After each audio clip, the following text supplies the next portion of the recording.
Vida Vivida de hoje recebe um ator que comemora 40 anos de carreira numa trajetória de sucesso na TV e no teatro. E um detalhe, não é uma trajetória qualquer, é uma trajetória com muitos prêmios. Eu converso agora com o ator Edwin Luiz. Edwin, obrigado por aceitar o nosso convite. Obrigado, obrigado a mim. É uma honra, viu? É realmente uma honra. Muito gostoso estar entre vocês aqui. Ed, pra gente começar, conta pra gente um pouquinho que trajetória é essa recheada de prêmios? Sim, eu fiz uma escola de teatro que era considerada, não sei se até hoje é, mas era considerada na época a melhor escola de teatro do Brasil, né? Que é a Escola de Arte Dramática da Universidade de São Paulo, lá em São Paulo. Lá se formaram muitas pessoas, mas muitas mesmo. Todo mundo aí de uma geração de Lília Cabral, por exemplo, que é uma geração um pouco ainda mais nova do que a minha. Muita gente que trabalha hoje em televisão, que todo mundo conhece, fez essa escola. Entre 300 e tantas pessoas, entrei em primeiro lugar nessa escola e me formei muito bem dentro da escola, então já saí de lá com mais ou menos algumas pessoas de teatro já me conheciam, porque nesta época os diretores de teatro iam assistir os exames dos alunos. Então eu já saí com emprego e, por sorte, já na minha primeira peça eu ganhei um prêmio de melhor, quer dizer, de ator revelação. Mas eu decidi ser ator, foi assim, quando eu ia me formar, eu queria fazer medicina. A minha vida inteira eu fiquei com isso na cabeça, minha família me apoiava para ser médico, uma família de imigrantes italianos, sem muitos recursos. Aí quando eu fui assistir uma dissecação de cadáver, eu desisti no ato de ser médico, falei, não quero. Aí então eu fiz um exame psicotécnico, porque eu fiquei perdido, porque a vida inteira eu ia ser médico. Fiz um exame psicotécnico, que é aquela coisa de descobrir qual é a profissão, né? Com 15, 16 anos eu tinha, e deu teatro como uma das primeiras opções, mas eu fiquei com isso na cabeça, porque eu não tinha visto teatro muito na minha vida. Tinha visto acho que uma, duas peças no máximo. Aí eu comecei a fazer, na época tinha científico e clássico. Aí eu fui fazer o clássico, já tinha feito científico para ser médico, tive que fazer o clássico para seguir uma outra linha, né? As humanas. Então, filosofia, psicologia, enfim. Aí eu comecei a entrar em faculdade e sair de faculdade. Entrei em faculdade porque eu não me achava em nada. E no meio disso tudo, tinha um amigo meu que foi fazer um curso por diletantismo de teatro, assim, esses cursos de 2 meses, 5 meses, 6 meses. E ele falou, vamos comigo, eu não quero ir sozinho. Aí eu fui com ele e lá eu me achei. Só que isso eu tinha 18 anos, mas até prestar exame nessa escola que eu te falei demorou 5 anos, que eu tinha medo de ser ator, porque dinheiro, né, aquela coisa de ser uma profissão, na época não tinha o glamour que tem hoje, então nenhum filho da classe média ia ser ator. Aí, no meio disso tudo, surgiu uma bolsa de estudos para eu morar na França. Eu fui para a França, fiquei 1 ano lá, 1 ano e meio mais ou menos na França, e lá é que eu decidi ser ator. Porque eu vi o que era a profissão num país desenvolvido, num país de primeiro mundo. Eu falei, não, acho que dá para eu viver disso aí sim. Aí eu voltei para o Brasil, prestei exame na escola de teatro, me formei 3 anos depois. Durante 3 anos eu fiquei em São Paulo fazendo teatro, até que um dia, com uma peça especificamente, eu me mudei para o Rio de Janeiro para fazer esta peça e, ao mesmo tempo, para fazer a primeira novela também da minha vida, que foi a Escrava Isaura. E assim eu me mudei para o Rio e estou aqui há acho que uns 34 anos já. Você se formou em São Paulo, a sua primeira peça foi qual mesmo? A minha primeira peça profissional foi uma chamada Evangelho segundo Zebedeu. Essa peça tinha como protagonista da peça era o Fagundes, Antônio Fagundes, também no começo de carreira. Nós temos mais ou menos a mesma idade, acho que ele é 1 ano mais novo do que eu. Mas eu, como me formei tarde, que eu fiquei nessa coisa, entrei em faculdade, saí de faculdade, eu me formei com 26 anos. O Fagundes devia ter uns 25 e já era um ator jovem, bastante promissor. Foi a primeira peça que eu fiz com ele. Logo em seguida disto, que essa peça, na verdade, era uma peça de uma montagem paulista, mas era feita em Santo André. Um teatro grande que tem lá em Santo André, tem até hoje. Aí minha primeira peça em São Paulo mesmo foi Ensaio Selvagem. Foi minha segunda peça, mas a primeira em São Paulo, onde eu já ganhei um prêmio de revelação de ator com esta peça. E aí a carreira começou a deslanchar mais fácil, né? Porque aí todo mundo já começou, quem é, né? E alguém fez um levantamento de toda a minha vida. A parte audiovisual é mais fácil, que você vai naqueles sites, é mais fácil. Mas de teatro essa pessoa fez, mas deu tanta coisa que eu falei, não acredito que eu fiz tudo isso, né? E continuo com apenas um apartamento e um carro, né? Mas tem alguma que te marcou mais, algum personagem? Tem várias, viu? Teatro. Mas eu destacaria, assim, A Margem da Vida, eu acho que foi um divisor de águas para mim, é um papel lindo, é um papel que todo ator, jovem ator, gosta de fazer, uma peça do Tennessee Williams. Depois, uma outra que marcou muito foi A Resistência. A Margem da Vida, né? Essa é A Margem da Vida, eu não tinha falado o nome. A Margem da Vida. Aí, uns anos depois, poucos anos depois, eu fiz a Resistência, da Maria Adelaide Amaral, que era uma autora teatral, que hoje está muito mais conhecida pelas minisséries, tudo isso aí. Uma peça em que tinha um elenco, né, Cécio, Osmar Prado, tinha tanta gente legal nesse elenco, onde eu também ganhei prêmio com essa peça, e era uma peça interessante porque ela estreou na época da comecinho da abertura. Sabe o que é abertura política, né? Na época E essa peça, como ela tratava sobre demissões de jornalistas dentro dos jornais, essa peça foi completamente boicotada pela imprensa. E, de repente, o público é que tomou conta da peça. O público se sentiu na obrigação de fazer a divulgação. Fizeram uma divulgação boca a boca. Não é só boca a boca do boca a boca, foi um ato político mesmo de fazer, porque era importante ver essa peça. Então as pessoas tomaram como para si o movimento de assistir essa peça. Então tivemos sempre casa lotada, cheíssimo, com grandes aplausos. Também ganhei um prêmio nessa peça, foi ótimo. E aí foi indo, né? Aí a outra peça que marcou muito foram mais duas. Eu trabalhei 3 peças com o Flávio Rangel, que é um diretor também bastante, um ícone, né, do teatro, que é o Flávio Rangel. Eu trabalhei na Margem da Vida, depois eu fiz mais 2 peças com ele que também marcaram muito a minha carreira, que foi o Amadeus, que é a vida do Mozart, depois foi feito o filme, eu ainda fiz antes a peça, e depois o Freud, que era a vida do Freud no momento em que ele descobre a psicanálise, ou ele entende o que é a psicanálise, né? Onde ele fala, existe uma coisa nova para eu fazer na minha vida, que é a psicanálise. Então também foi muito legal. Depois passou-se um tempo, aí já começou, né, ficar uma carreira mais normal, passou-se muito tempo, acho que uma outra peça que marcou muito minha vida foi a primeira montagem desta peça que eu estou fazendo hoje, que é o Tango Bolero Cha-Cha-Cha. Pois é, Ed, mas segura aí que daqui a pouquinho a gente vai falar sobre Tango Bolero, Cha-Cha-Cha, uma aguinha. É isso aí, o Vida Vivida vai para um rápido intervalo, já voltamos.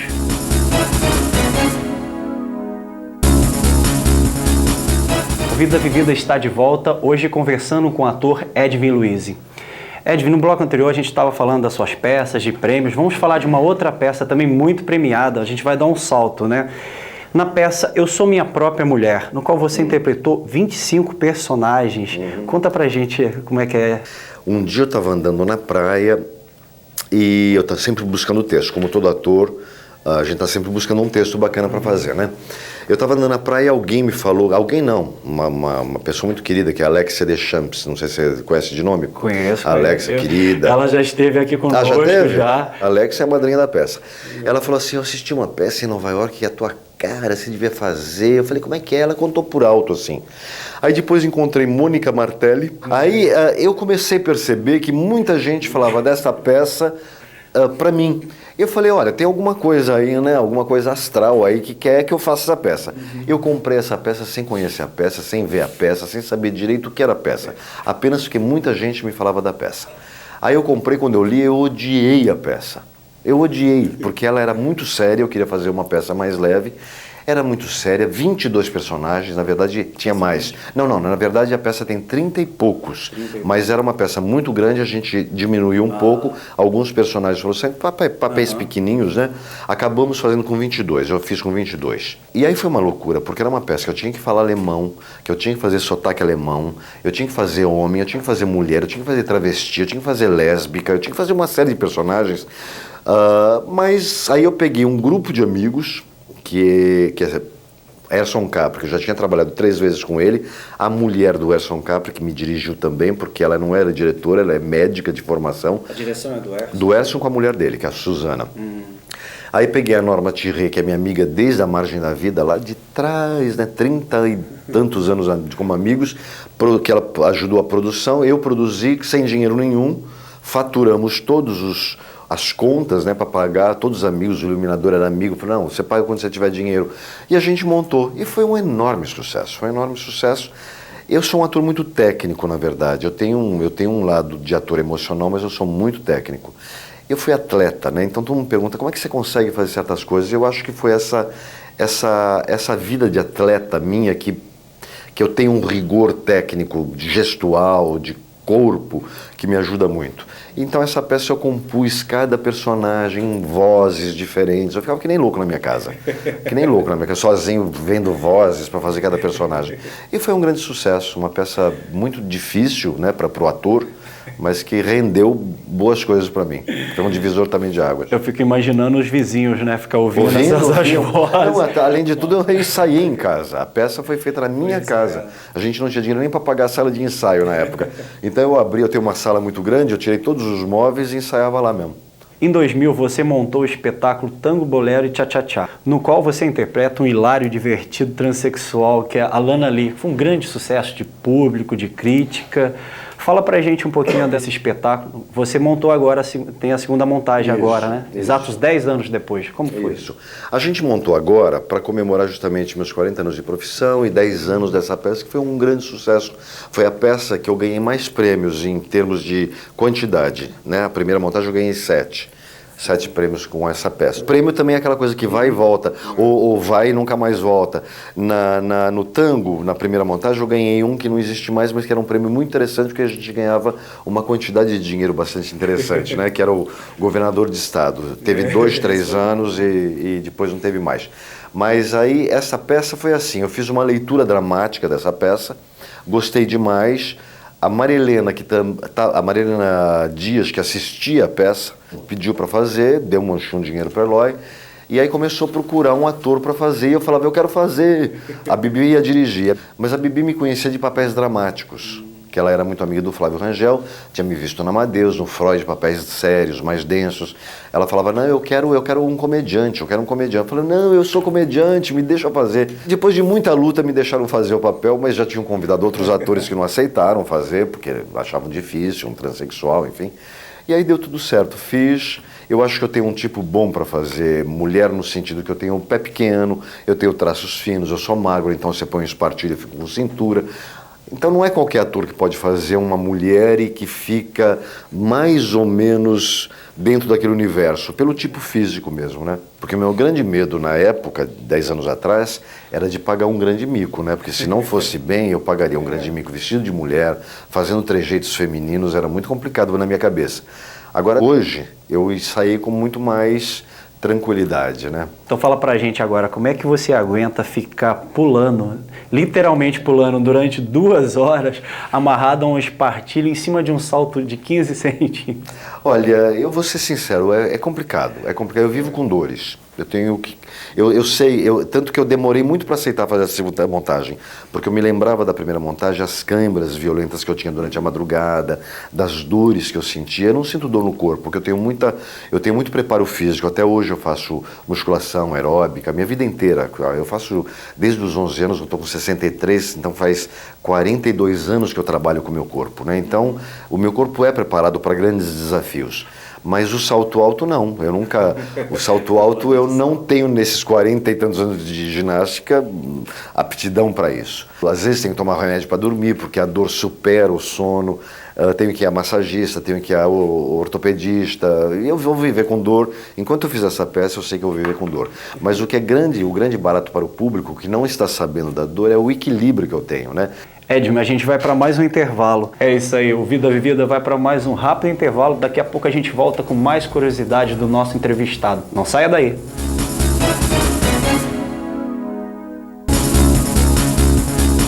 Estamos de volta com o terceiro e último bloco do nosso programa, hoje conversando com o ator Edve Luiz. Edve, e a televisão, quando ela surgiu na sua vida, na sua carreira? Foi quando eu estava fazendo A Margem da Vida, em São Paulo ainda. O Gilberto Braga, ele era crítico de teatro, até com outro nome, era Gilberto Tumsix, uma coisa assim, não me lembro muito bem um nome meio russo, meio polonês. E o Gilberto, como crítico carioca, foi a São Paulo, o espetáculo estava fazendo muito sucesso lá, foi lá e fez uma crítica e ele me viu. Eu tinha um tipo meio romântico, era um rapaz jovem, de bigodinho. E aí ele gostou do meu trabalho, chegou no Rio de Janeiro e ele ia fazer a primeira novela dele, que era A Escrava Isaura. Ele estava fazendo a primeira novela da vida dele. E aí ele falou com o Erval Rossano, que era o diretor da novela, falou de mim, me chamaram, e aí eu fechei o contrato e fiz A Escrava Isaura, que foi um retumbante sucesso, né? Foi uma coisa assim que 3 dias depois que eu entrei no ar já não podia sair à rua, já não podia ir no cinema sozinho, enfim, foi um grande sucesso e acabei ficando. A Globo me contratou, fiquei um tempo e aí fui fazendo até o momento em que eu comecei a achar que eu devia ficar mais no teatro mesmo, que era a minha praia maior, né? Você fazia um galã nessa novela, né? Um galanzão, aquele tipo assim, arrasa quarteirão. Por isso que a mulherada não deixava você. Era uma coisa. Era tipo, Nossa senhora, era uma coisa. Bom, nada diferente do que os meninos hoje passam, os jovens atores. O Fábio Assunção, por exemplo, quando surgiu, na época ele estava hospedado na minha casa, porque uma amiga em comum nossa, ele não tinha onde morar, pediu para ele morar um tempinho lá em casa. Então eu lembro do que foi a vida do Fábio Assunção, e foi igual a minha, como será de outros atores, que de repente, esse Matheus Solano, acredito que deve ter acontecido com ele isso, né? Você lidou bem com os fãs, né? Não lidava não começo, dava. Eu te falei uma coisa e é verdade, eu sou realmente menos hoje do que eu já fui. Eu era muito tímido, tímido com um pouco de introversão, com um pouco de inseguranças de jovem. Eu era muito retraído, eu sempre fui muito mais uma pessoa reflexiva, sabe? E para mim incomodava mesmo o assédio, incomodou muito. Às vezes as pessoas também não Mas entendem, depois eu comecei a me habituar e hoje eu não sei viver sem isso, gozado. Hoje em dia, quando eu ando à rua, no Brasil, e se não olham, eu já acho estranho. No exterior não, no exterior você está habituado a que ninguém te veja, mas se bem que tem muito turista brasileiro pelo mundo inteiro, né? Mas no Brasil, quando eu ando, ninguém olha, que estranho, né? Porque eu estou tão habituado que olhem, que falem comigo, que já faz parte. A opinião da crítica é importante para o ator? Quando ela põe um espetáculo bem, quando te põe um bem, ela te dá uma cotação no jornal. Eu acho que mais importante do que a crítica em si é essa cotação hoje, porque o público todo dia vai ler o jornal e fala, eu vou ao teatro hoje, então vai ver aquela cotação, quais são as peças que estão cotadas. É bom que você esteja entre elas. Agora, eu sempre fui muito bem tratado pela crítica, mesmo quando achavam algum defeito, nunca um defeito grande, sempre me trataram com educação, com respeito, nunca teve uma coisa como a gente lê de vez em quando, é um desastre, está totalmente equivocado, nunca tive isso não. Vamos falar um pouquinho de cinema, quando surgiu na tua carreira? Olha, cinema eu fiz tão pouco, eu acho uma carreira muito inexpressiva na minha vida, eu fiz muito bissextamente. Eu fiz um papel logo que eu estava me formando, que eu até achei que eu iria fazer muito cinema, porque cinema requer muita técnica. Tem que parar 2 passos para lá, vira com a cabeça para cá, olha para aquela luz lá. E eu sou bom para isso. Eu enquanto estou falando um texto, eu tenho um segundo pensamento me direcionando para as coisas técnicas. Então eu achei que seria um caminho, mas não foi, porque logo depois desse filme eu fiz sucesso com a Escrava Isaura, comecei a fazer teatro e televisão, e eu fui pouco convidado para fazer cinema.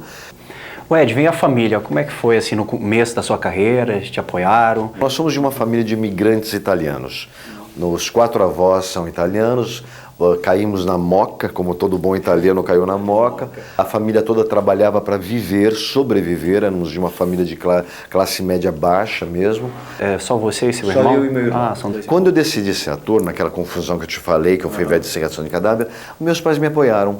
Me apoiaram sim. Meus pais eram ótimos, tanto que me apoiaram para ser ator. Mas eu mentia para os meus amigos, eu falava assim, meus pais são terríveis, meus pais não deixam, porque como é que uma pessoa como eu podia conviver bem com meus pais, gente? Com 19 anos, 20 anos, todo mundo tinha problema com os pais. Eu tinha que mentir e falar que eu tinha também. Então eu falava assim, meus pais não vão deixar, meus pais não vão supor, não posso fazer. Eu tinha que mentir, porque meus pais deixavam fazer tudo, meus pais eram ótimos. E hoje a sua família vive aqui ou vive em Nós somos muito poucos hoje. Você tem um irmão, você tem sobrinhos? Tenho 3 sobrinhos, tenho alguns primos que já têm 80 anos, né? Eles são velhinhos. São primos e irmãos mesmo, né? Pessoas queridas, mas são muito poucos. Eles têm muito orgulho de mim, porque é uma família muito grande que não teve nenhum ator a não ser eu. Falando em orgulho, Edvi, na verdade tem uma galera querendo falar com você. Vamos ver? Vamos acompanhar? Tio, queria dizer que eu tenho muito, muito orgulho de você. A gente vem acompanhando a tua carreira e cada vez a gente só tem motivo para ficar mais orgulhoso. E queria aproveitar e mandar um beijão pra você. Aí, tio, mandando um beijo pra você, parabéns pelos 40 anos, é bem legal ver você sempre na televisão e tomara que venha mais 40 aí por aí. Muito sucesso, mas muito sucesso mesmo. Tio, eu tô aqui para dar um recado do meu pai que não pôde vir. Ele pediu para dizer que a sua carreira é maravilhosa, que você já ganhou todos os prêmios, que ele sente muito orgulho e eu também. Um beijo e muito sucesso. Tio, beijo grande, muito sucesso. A gente foi até São Paulo buscar essa surpresa para você. Que loucura, jamais. Tanto que quando o meu primeiro sobrinho surgiu, que é o Daniel, eu falei, quem é essa pessoa? O tio foi tão rápido que eu achei que era algum estudante daqui. Falei, tio, eu achei que era uma coisa... Fantástico. Que lindinhos, né? Lindinhos. Bonitinho, viu? O Pedrinho de 8 meses, a Maria. Pois é, eu fui há pouco tempo, fui no Natal conhecer meu sobrinho, porque o meu sobrinho neto, né? Porque é o seguinte, eu moro aqui, nós temos uma coisa muito legal, eu e meu irmão, a gente se gosta demais, e meus sobrinhos também, mas a gente não tem aquela coisa melosa de estar toda hora junto, ou ter que ligar toda hora. A gente tem uma vida bem tranquila. Foi uma surpresa bonita, viu? Me emocionou muito mesmo. Muito, gostei muito. Ô Ed, deixa uma mensagem para quem está começando a carreira de ator, enfim. Eu acho que você precisa ter algumas qualidades. Primeiro, você precisa ser muito bem equipado. Você tem que se equipar, falar línguas, aprender coisas diferentes. A outra, que tem que haver uma dedicação mesmo, não tem como, não é caretice, você tem que ter dedicação, você tem que ter cultura, tem que ler muito. E eu tenho muito medo da geração hoje criada em computador, e eu também sou micreiro, viu? Eu também gosto de computador. Mas a gente tem que ler, estudar e tem que ter uma grande dedicação. Isso para quem quer ser ator, né? No geral, eu quero dizer um muito obrigado para vocês, porque não é sempre que a gente faz uma matéria grande. A gente vai, às vezes, num programa de televisão, faz uma matéria de 1 minuto e meio para falar sobre uma peça. Aqui dá para falar, é gostoso, fui muito bem recebido e espero que vocês sejam profissionais. Eu sei que tem muita gente aqui que está ainda na faculdade. Você está ainda está estudando? Me formando. E a gente vai se encontrar pela vida fora, se Deus quiser, como profissionais, né? Logo, logo. Um abraço. Obrigado, Ed. É isso aí. Infelizmente o nosso tempo está acabando aqui. Mais uma vez, foi um prazer. A gente vai fazer a segunda parte uma segunda vez, tá bom? Podemos, tá sim. Bom. Será parte 2. Aí será Edwin Luiz, A Vingança. E este foi o Vida Vivida de hoje. Se você quiser entrar em contato com a nossa produção, envie um e-mail para tvuniversidade@universidade.br. E para rever nossos programas, acesse o site www.universidadecomc.edu. Tchau, até o próximo Vida Vivida.